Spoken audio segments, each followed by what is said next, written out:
द्वितीय वर्ष के विद्यार्थियों का आज की कक्षा में स्वागत है।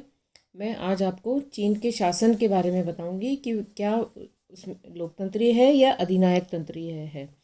रूस के समान चीन की शासन व्यवस्था के संबंध में इस बात पर बहुत अधिक विवाद है कि इसे लोकतंत्रीय व्यवस्था कहा जाना चाहिए या अधिनायकवादी। साम्यवादी चीन के नेता अपनी शासन व्यवस्था को जनवादी लोकतंत्र का नाम देते हैं और गर्वपूर्वक घोषणा करते हैं कि उनकी शासन व्यवस्था पूंजीवादी देशों के बुर्जुआ लोकतंत्र की तुलना में निश्चित रूप से बहुत अधिक श्रेष्ठ है। चीन की शासन व्यवस्था को लोकतंत्रीय मानने के लिए कई विचारक तैयार नहीं हैं। अतः हम इसके दोनों पक्षों को देखते हैं और निष्कर्ष निकालेंगे कि यह किस प्रकार की है। चीन के संविधान में लोकतंत्र के लक्षण। 1940 में माओ त्से तुंग ने उद्घोषणा की थी कि चीन का भावी नया प्रजातंत्रात्मक राज्य पूंजीवादी, सर्वाधिकारवादी और सर्वहारा वर्ग के अधिनायकवाद से सर्वथा भिन्न होगा। चीन में एक ऐसे राज्य की स्थापना की जाएगी जिसमें सर्वहारा वर्ग, कृषक, श्रमिक, बुद्धिजीवी और जनता के अन्य वर्गों का समुचित प्रतिनिधित्व होगा और जनतंत्र के सुदृढ़ आधार पर उसकी नींव रखी जाएगी।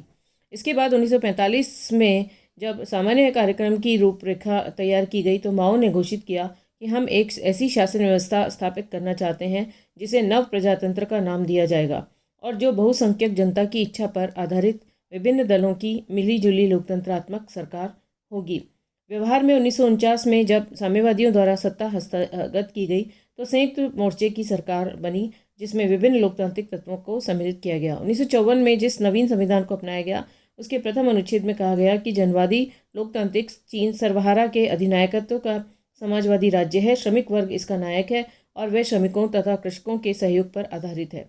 संविधान की प्रस्तावना और उनकी अनेक धाराएं स्पष्ट बताती हैं कि जनता का व्यापक जनवादी मोर्चा चीन की जनवादी लोकतांत्रिक व्यवस्था का मूल आधार है।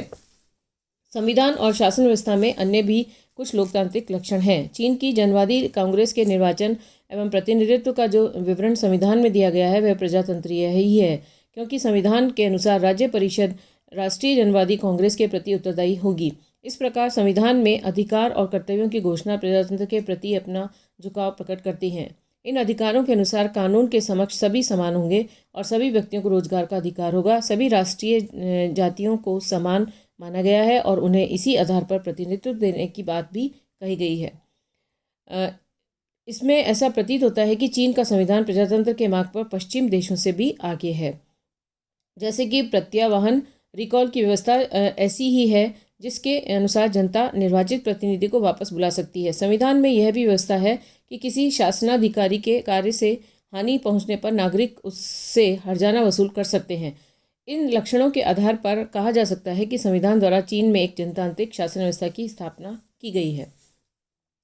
लेकिन इसका दूसरा पक्ष जब हम देखते हैं तो हमें ये प्रतीत होगा, यह सिद्ध होगा कि शासन व्यवस्था वस्तुतः अधिनायकवादी है। इसके पक्ष में हम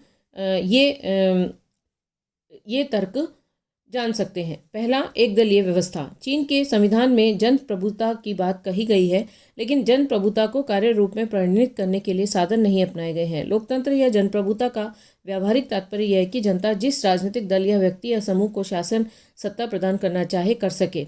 लेकिन चीन में वस्तुतः एक ही राजनीतिक दल, साम्यवादी दल का अस्तित्व होने के कारण यह संभव नहीं है। एक दलीय व्यवस्था के कारण जन संप्रभुता साम्यवादी दल की सर्वोच्चता में परिणित हो गई है और वस्तुतः चीन में दल के शीर्ष नेता का अधिनायकवादी शासन है। दूसरा, साम्यवादी दल का अत्यधिक कठोर संगठन। चीन में न केवल साम्यवादी दल का शासन है वरन साम्यवादी दल का संगठन और अनुशासन भी अत्यधिक कठोर होने के कारण यह दल के सर्वोच्च नेता माओ या साम्यवादी दल के पॉलिट ब्यूरो के अधिनायकवाद में परिणित हो गया है। पूर्व सोवियत संघ के समान ही चीन की शासन व्यवस्था और साम्यवादी दल के संबंध में लोकतांत्रिक केंद्रवाद की बहुत अधिक चर्चा की जाती है, किंतु वस्तुतः इस तथाकथित लोकतांत्रिक केंद्रवाद में केंद्रवाद ही केंद्रवाद है, लोकतंत्र नहीं।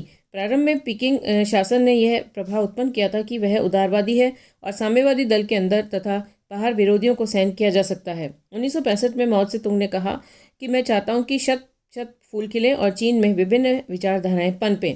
लेकिन बाद में दल के शीर्ष नेताओं की विचारधारा से असहमत व्यक्तियों पर जिस प्रकार से अनाचार किए गए उससे स्पष्ट हो गया कि यह उदारवादी घोषणा विरोधियों को मैदान में पकड़ने का जाल मात्र थी। तीसरा, नागरिक अधिकार भ्रमपूर्ण। चीन के संविधान द्वारा अपने नागरिकों को जो नागरिक अधिकार और स्वतंत्रताएं प्रदान की गई हैं वे नितांत भ्रमपूर्ण हैं। विचार और भाषण, प्रदर्शन, साहित्यिक स्वतंत्रता और प्रेस की स्वतंत्रता का अधिकार देते हुए यह स्पष्ट किया गया है कि इनका प्रयोग साम्यवादी विचारधारा की सीमा में रहकर ही हो सकता है, अर्थात अधिकार एक हाथ से वापस भी ले लिए गए हैं। चीन के संविधान में बंदी प्रत्यक्षीकरण की कोई व्यवस्था न होने के कारण नागरिकों की व्यक्तिगत स्वतंत्रता शासन की दया पर आश्रित हो जाती है। अधिकार इस दृष्टि से भी भ्रमपूर्ण है कि संविधान के द्वारा अधिकार तो प्रदान किए गए हैं, लेकिन उनकी क्रियान्विति का भार न्यायपालिका को नहीं सौंपा गया है। अतः वस्तु स्थिति यह है कि यदि एक व्यक्ति के विचार और कार्य तनिक भी साम्यवादी दल के विरुद्ध हैं तो उसे कोई सुरक्षा प्राप्त नहीं हो सकती। चौथा, न्यायपालिका स्वतंत्र नहीं। स्वतंत्र न्यायपालिका प्रजातंत्र की प्रमुख शर्त होती है, लेकिन चीन में न्यायपालिका स्वतंत्र नहीं वरन शासन की विचारधारा से बंधी हुई एक अंग मात्र है। चीन की न्यायपालिका संविधान और अधिकारों की रक्षा करने का दावा नहीं कर सकती। प्रोक्यूरेटर्स की व्यवस्था को सिद्धांत में नौकरशाही ज्यादतियों और न्यायिक त्रुटियों को दूर करने का साधन बताया गया है, लेकिन वस्तुतः यह न्यायपालिका को कार्यपालिका और दलीय विचारधारा के अधीन करने का एक यंत्र मात्र है। पांचवा, अंतर्राष्ट्रीय क्षेत्र में आक्रामक नीति।